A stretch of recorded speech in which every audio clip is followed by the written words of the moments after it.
Hi, everyone. It's great to see you back here with us as we journey through The Ruthless Elimination of Hurry, the book by John Mark Comer. This is our 4th week, so if you haven't seen the last 3, make sure to go back and check those out. This week, we're going to be talking about a brief history of speed. So if you're tracking along in the book, that's the chapter we're talking about today. And I'm here with Miriam Shumaker. Hello. Joy Whitman. Hey. And I'm Holly Smith. We're glad to have you here. If you're seeing us at today's Abundant Living with Holly Smith on MeWe, then you're right in the right place. We're here on Fridays at noon having our discussion and journeying with you. If you're seeing this platform somewhere else, come on over and join the discussion on MeWe. It's MeWe.com. It's free. It's easy to join. And the page you're looking for is today's Abundant Living with Holly Smith. So let's jump in with our discussion for today. I giggled at the title of this particular chapter because a brief history of speed, and I thought, oh, that's interesting to even be a concept. But even from the first couple of paragraphs, I thought, oh, this one's going to be really good. I think part of it is because I'm a history nut anyway. I absolutely love anything that has to do with history or it's just one of my favorite things. So when even in the second paragraph, when he's saying, let me nerd out on you for a few minutes, I'm like, yep, that's me. Let me just show you how we got here. We'll talk about the Roman sundial, St. Benedict, Thomas Edison, your toaster, 1960s sci-fi, 7-Eleven, and naturally, Steve Jobs. So I thought, okay, so I just settled right into this chapter. This is going to be fun. Yeah, it's a good chapter. And I liked he uses the word he calls artificial time.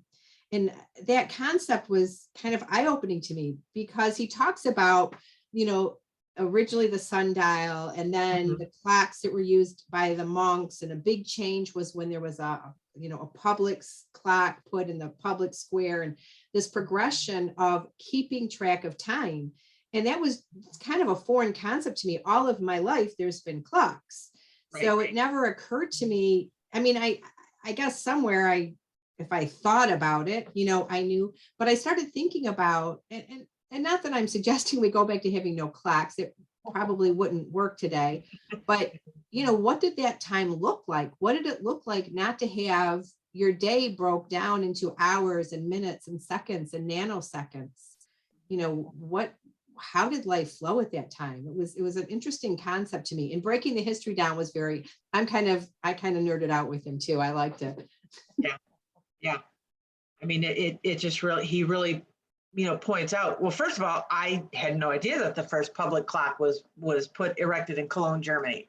And I'm like, I was actually in Cologne a few years ago, and I was like, I'm thinking in my head going, oh, shoot, I missed that. Well, I would have loved to have known that at that time, and I could see it, or if it's still there, who knows. But it's before that, time was natural.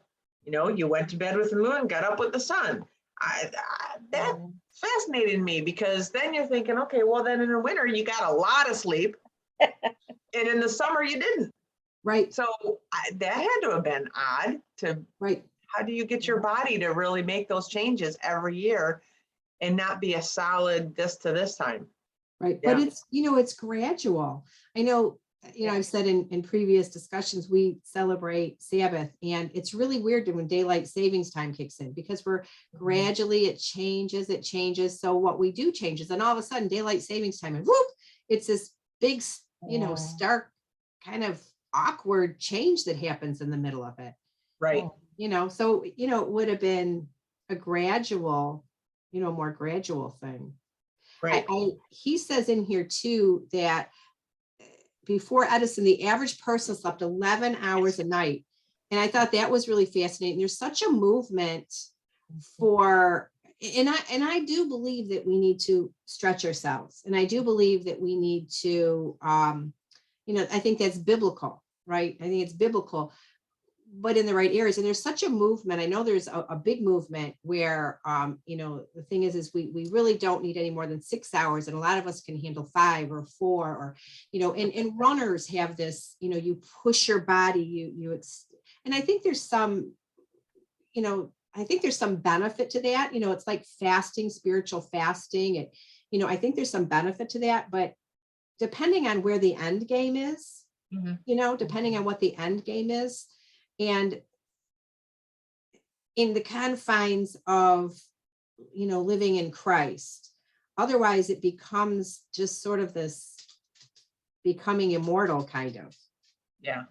And I think there's a lot of that happening. I can do more with less sleep, with less this, do more of that.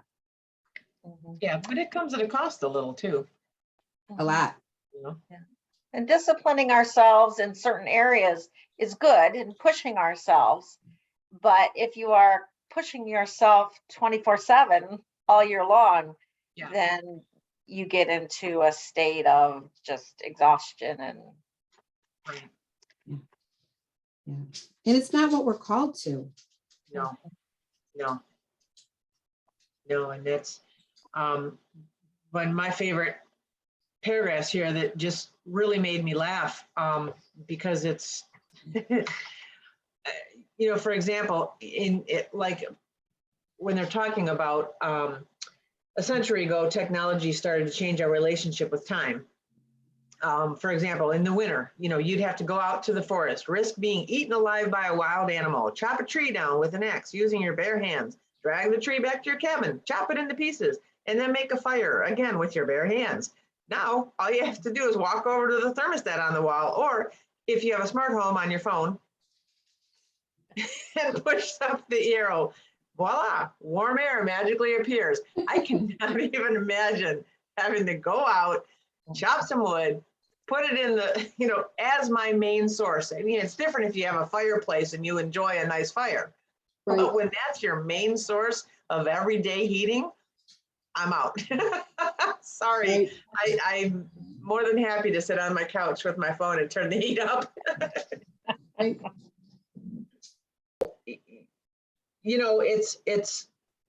It's funny how even in this next paragraph here is, yet in spite of our smartphones and programmable coffee pots and dishwashers and laundry machines and toasters, most of us feel like we have less time. Yeah. And it's true. It's true. No matter how much convenience technology brings us, it's just, it doesn't matter. It seems like we just are constantly adding more on. Yes. Yes, exactly.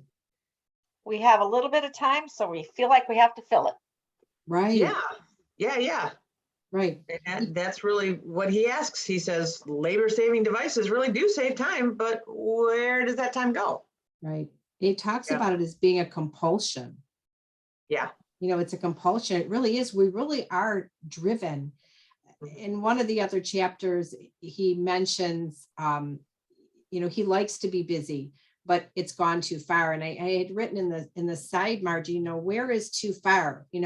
Where is that? And we do, outside of Christ, we do tend to be compulsive. We do tend to not moderate well outside of Christ. We get on a path and there isn't a stopping place outside of, the direction of the Holy Spirit.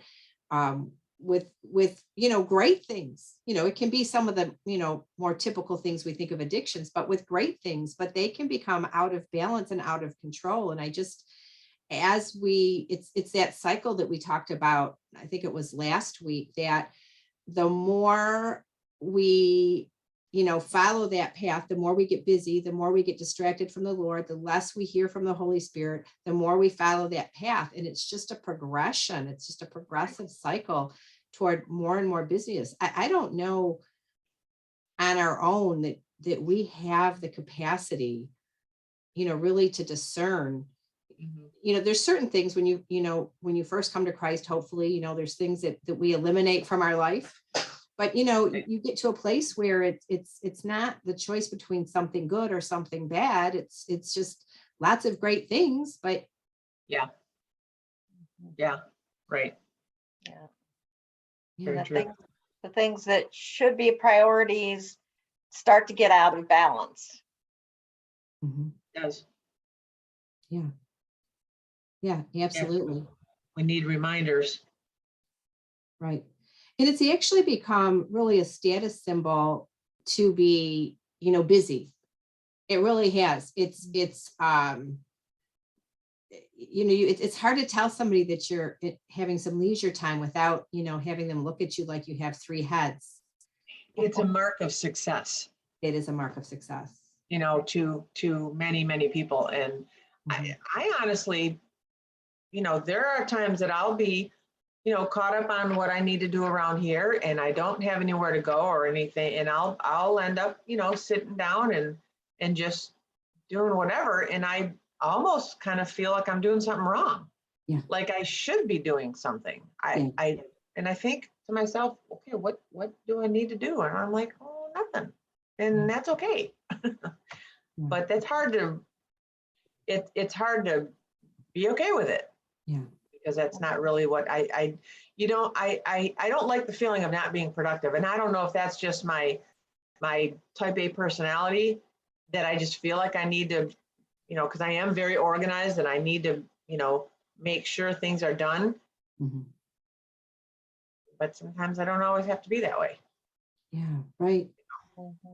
I had someone say to me not that long ago that she felt like if she didn't, I can't remember exactly how she said it, but if she didn't accomplish something every day, she kind of wasn't earning her space here, sort of a concept.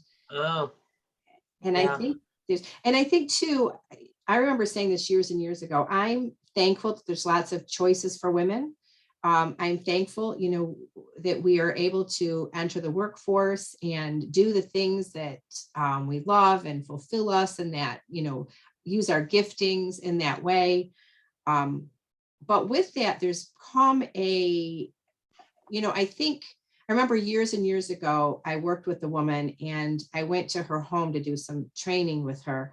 And she had a couple little children and she was apologizing profusely about, her house. And she said, well, your house is always perfect. And I said, well, you only come to my house when I have a planned event and I've cleaned for 2 weeks beforehand, Right. But I think we have a tendency, we think, I think men do this in one way and I think women do it in another way.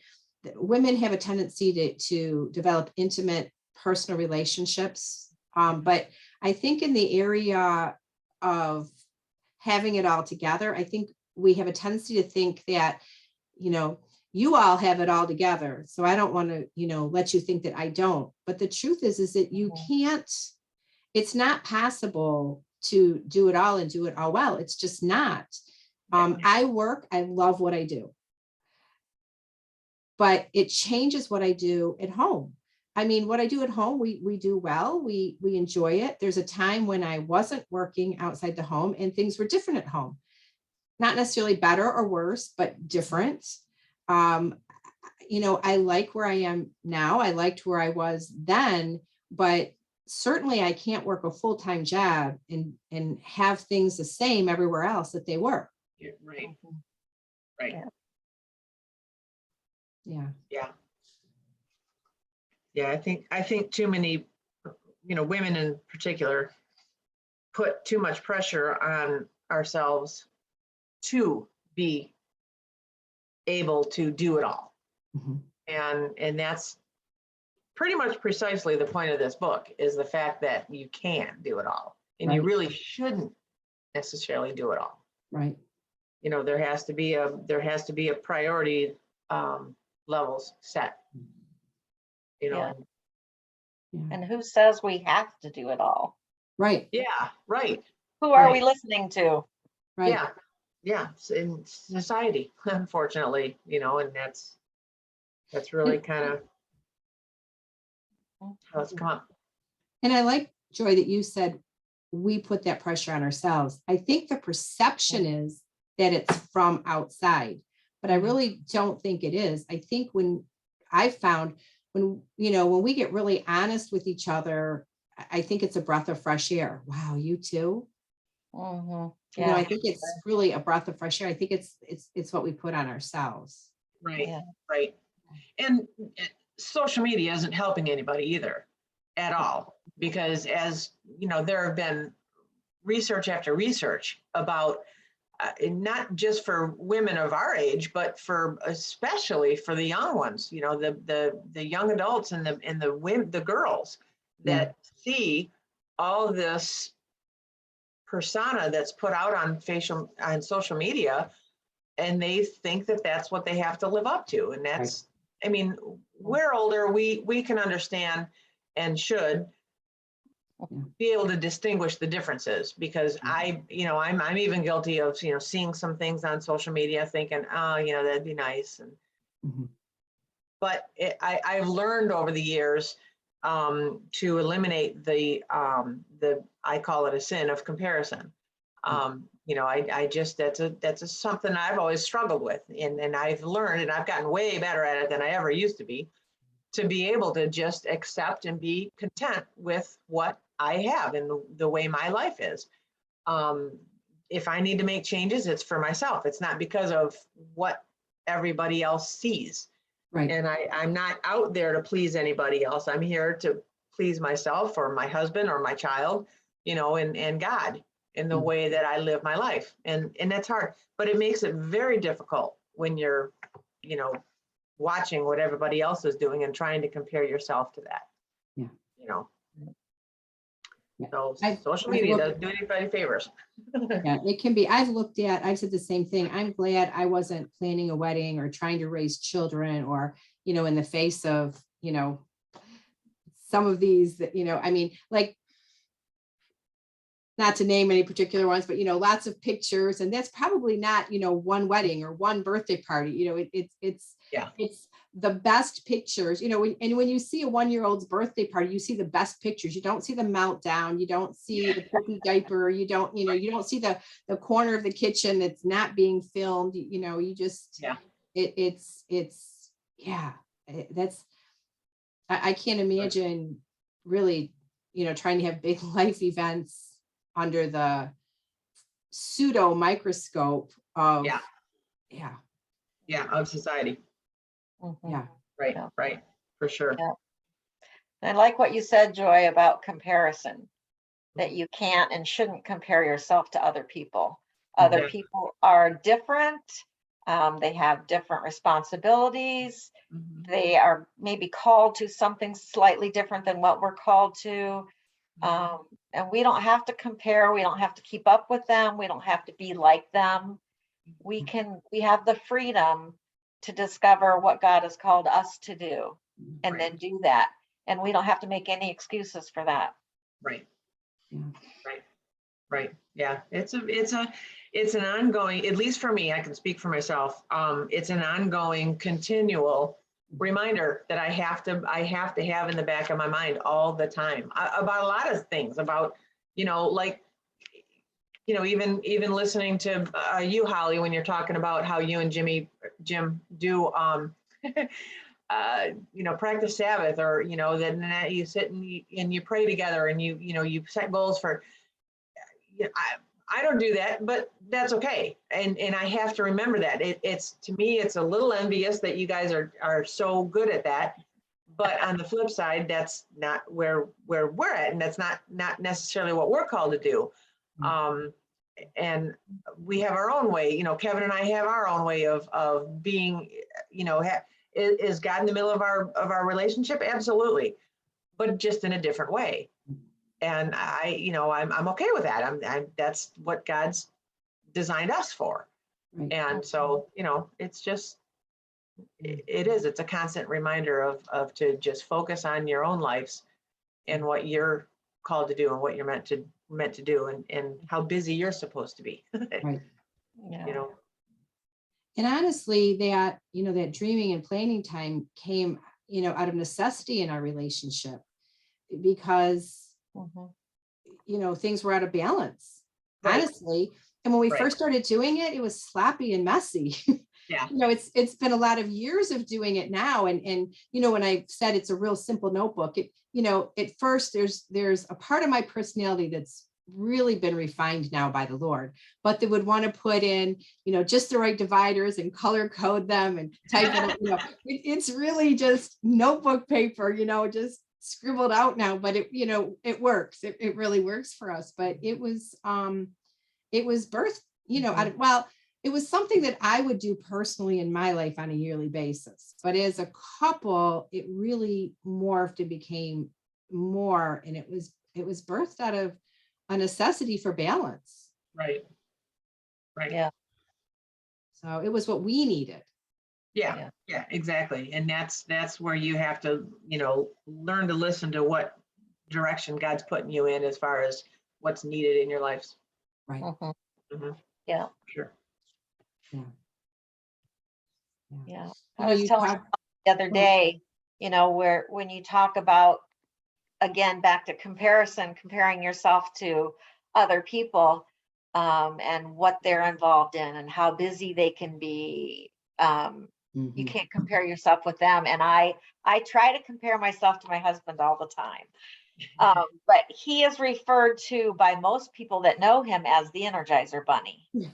And so I cannot be nearly as active and busy as he is and still have balance and peace and joy and know that I'm at the level that God wants me at. I can't do what he does. And yet, he's probably one of the big exceptions, I think, that he's very busy, but yet he always makes that time for the Lord in the morning. It's undistracted, unhurried time. And living with him, I know that his soul is at peace. And, he will say, I feel God's pleasure when I'm building or helping someone, or, so, maybe there's a person or two out there in the world that can pull that off, but most people can't. And I know I can't. And I have to stop comparing myself to how busy he is, or, relaxing while he's gone. And then when he gets home doing all my work, so I look busy. I confess to doing that. And he probably doesn't mind either way. No, he does not. I'm sure he does not. Yeah, We're the complete opposite. I'm the busy one and I'm the crazy nut. And then my husband is he's like a sloth. I mean, it's like he's very laid back, very just doesn't whatever, and I'm like, okay. And so he's the one that slows me down and reminds me so yeah, we're the complete opposite in that respect. Now, as I listen, I hear why Jim and I needed the planning and dreaming project. He had a very busy life. I had a very busy life. As you know, we met and we're married in 6 months. So there wasn't a slow transition into melding those lives. And we took those two very busy lives and created one really busy life. And so yeah, that's a perfect example of, both Miriam and I have opposites that help us, but then you two were so much the same. You needed something to bring it, not knock yourselves down a notch. Yeah. So it's been a real purposeful effort. It really has. Yeah. I can't tell you how many times the phrase "just because you can doesn't mean you should" happens in our household. And another measure that we started using quite a few years ago was, in 3 years from now, will this matter? Oh, good point. In 3 years, we started finding we would get invitations to things we really wanted to do. But, there were 3 things on that day. And so we would put it aside. And honestly, I like to be, I think it's respectful to respond in a, relatively timely manner. And we were not so much because we really wanted to do it all and we knew we couldn't, but we set it aside till we could figure out what we could do. And we just started having to weigh things out. We can't do it all. And that would be a measure is, will this matter in 3 years? Oh, that's a good one. I'll have to remember that because that's occasionally, that comes up. And, graduation season is one. Right. Of those, Right.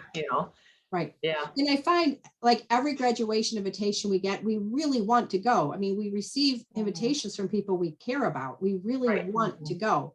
I think what's offensive to somebody is if you put off and put off and put off responding. If you legitimately just say, I would love to be there, but I'm not able, Yeah. that happens. Not everybody people invite is it they're able to come. People get that. Right. But yeah, it's yeah, it's a tricky thing. Completely. It's a tricky thing. I know he talks in the book about, as we had clocks and then 7-Eleven and we used to have and I know I remember this when everything was closed on Sunday and everything closed at, 6 o'clock, the other 6 days of the Blue week. laws. Pardon? Blue laws. Blue laws. Yeah. And, as that's gone, we have stores that are open 24 hours. We certainly have the internet that's open 24 hours. Sunday is, as he expresses, another day to get more done. That's certainly speeded things up a lot. Yeah, for sure. For sure. Yeah. And then, of course, he talks about the smartphone. And so really, I remember when Jason first got a smartphone and we were so amazed that he could just talk to his phone and get answers to anything. It was just amazing to us. We said, I don't know, ask Jason. Jason, talk to your phone and find out.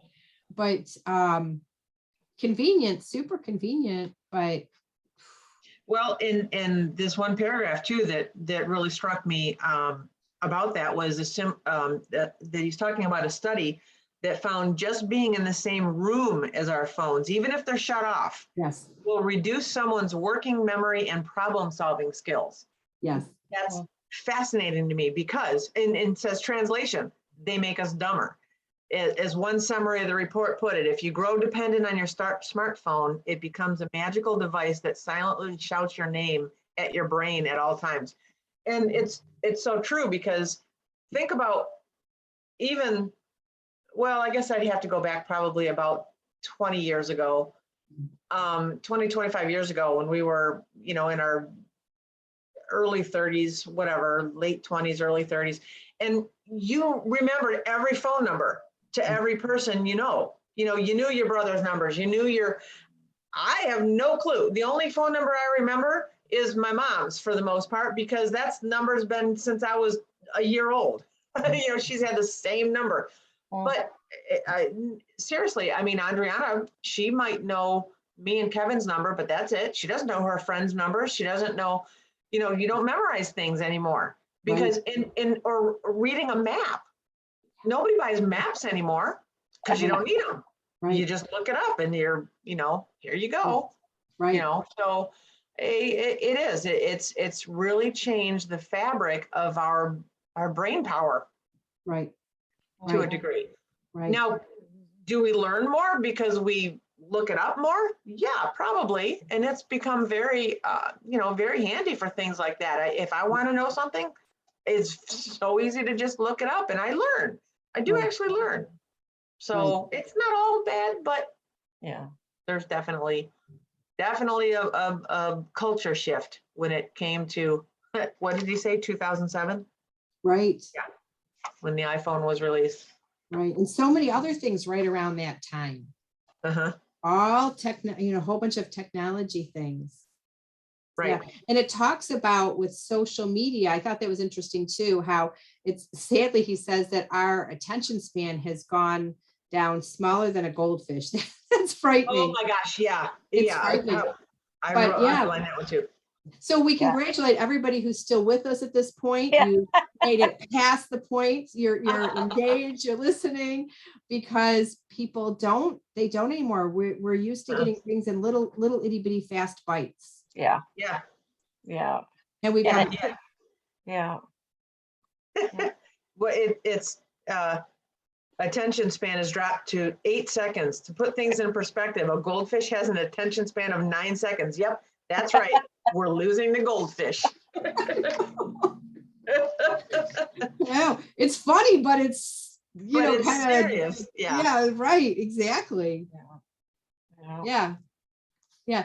I like too, he talked about which was really interesting. I can't remember exactly what it was, but that slot machines make more money than he made a whole bunch of things all put together. And he said, because they are small amounts of money. We don't think about a quarter, you know, a dime, a dollar, a $20. And so they make it because it's, and he compared that to the internet and, you know, our texting, all these little bits of time. We don't think about how much, but in here, I'm trying to see where a recent study found that the average iPhone user touches his or her phone 2,617 times a day. That's 2.5 hours over 76 sessions, you know, just picking it. And that didn't even count like checking the weather and things. So, you know, all that little time we don't think about. I know I have gone to, the first thing I do when I come in my office in the morning is I check there's so many ways that people communicate with us now, right? I check my work email, I check my work phone, I check my work text messages, I check MeWe, you know, and then I shut everything down. And at the end of the day, I check them again. But but even doing that, it's so easy to like I'm working, my phone is sitting here. And when I have a pause for a minute, my inclination is to reach over and check my phone. Yeah. Right. Yeah. So it's a real thing. It is. You know, those little messages that pop up on your phone that tell you about your screen time for the previous week? Oh, yeah. You know, it'll say your screen time was such and such. And Right. at first I'm looking at it and I'm thinking, well, there's 4 of us on this phone plan. So that must be all of our screens combined. No. Nope. Then I realized I had a problem. Yeah, I shut that notification off. I don't want to know. Oh, that's so funny. It is crazy when you start to look at I remember years and years and years ago, I was in my early 20s and I was really wanting to do a budget, get my arms around my finances. So I tracked everything I spent, and it was amazing how much I spent in things that were under $5. Oh, yeah. Yeah. Right. It was amazing. So I went on a thing for a few months and I cut all those things out, and I was stunned at how much I was able to save. Yeah.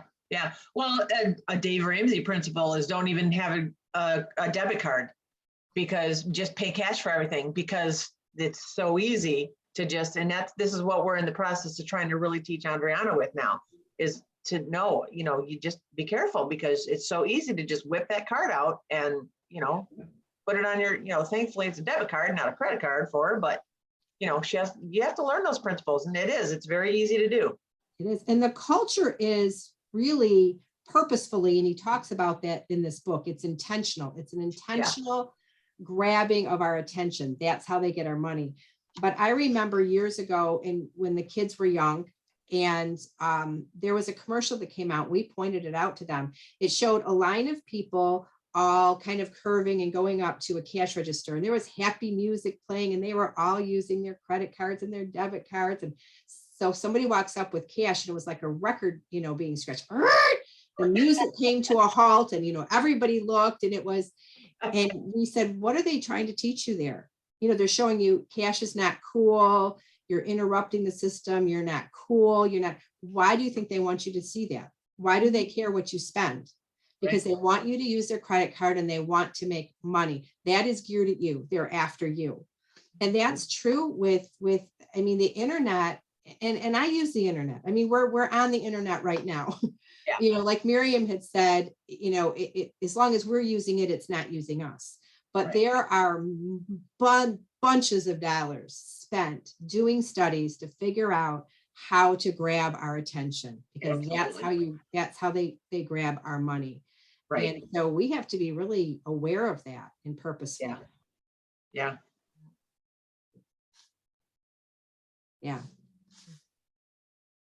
Yeah, that's right. That's actually, he talks about that in one of the final paragraphs of the chapter. It's you know, we idealize the Amish in ways I assume are unhealthy, but it's worth saying they aren't actually against all modern technology. When a new technology comes into society, they evaluate it. They watch us like scientists, watch lab rats, like watching lab rats with a new drug. Does it make us healthier, or is it sick? Is it positive or not? They let us volunteer for the human trial. Then they have a community-wide conversation.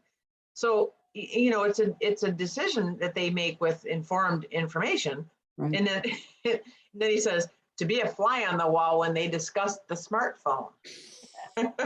Right. Because they actually weigh out whether or not it's going to eat away at their love, joy, and peace, or is it going to bring them a benefit? Right. Right. That's why they don't drive cars, Right. but yet it is why, they will have a telephone in the vicinity anyway, because they understand the importance of it and the value of it, without it taking away from their way of, now, do I want to become Amish? No, but it's a good way to think about, It is. letting something take over your life. It is. It is. And I think what I like is it says they weigh out the cost, which of course is biblical. Jim and I were just having this conversation about something else the other night. You see people with relationships, and I've talked to younger women about this. We, from the time we're very, very little, we see movies, there's a good guy and there's a bad guy, and the villain is completely bad and the good guy's completely good. And then we transition from that into adult movies, and you have the same thing. A villain's completely villain, the good guy's completely good. And so you'll see young women, I'm sure this happens with men too, but I don't minister to young men, but you'll see, they'll meet a young man and he has some great qualities. And so he must be a good guy. Yeah. And we have a hard time with this is true and this is also true. So he may be a nice guy. He may have some great qualities. He may also be unhealthy and not be a good choice. These can both be true. But I think we have a hard time saying those are both true. So we see, the iPhone and we say it's super convenient, and it is. And texting is super convenient, and it is. And the internet affords us, there's a lot of things I love to be able to do on the internet. I love that we can do this. And, I have clients that are all over, literally all over the world. I couldn't do that without the internet. I like it, but we have to realize that this is true, but this is also true. They're both true. It's also very detrimental in a lot of ways. And again, I go back to what Miriam said, are we using it or is it using us? And we really have to be purposeful about it. We really do. And sometimes it has to be shut down. Sometimes it does. We've gotten used to, people very seldom make plans anymore. They'll just text and say, hey, in 5 minutes, you want to meet me here? Well, I don't check on that kind of a basis. I just don't, I'm not an on-call emergency brain surgeon. I'm. Yeah, I agree. That's one of the things that Andriana was growing up. I could never stand, and she even still has some friends that they just don't make, they just like, okay, let's just, hey, let's go out now. Yeah. I'm like, well, I can't do that. It's not, I mean, I'd like to be spontaneous, and sometimes we are, it's not like it never happens, but to live your life of not having any kind of structure when it comes to that type of thing, and then you'll fall prey sometimes to people taking advantage of you, if you're not careful, if you're not, purposeful. Yeah. And then life doesn't get lived with purpose. Right. I think we do have to be spontaneous. I think we do need to be fun. But if we claim to have priorities and, as followers, apprentices of Christ, we certainly, do. If we just let life drag us around, it will go where it goes. It won't go where we want it to go, or it won't go where the Lord wants it to go. There has to be purpose, and it takes more and more effort. Yeah. These days, more and more effort. Right, for sure. I like at the end of this chapter, he has a question. My question is simple. What is all this distraction, addiction, and pace of life doing to our souls? Mm-hmm. Yeah, it's definitely the question to ponder, because that's ultimately what matters. Mhm.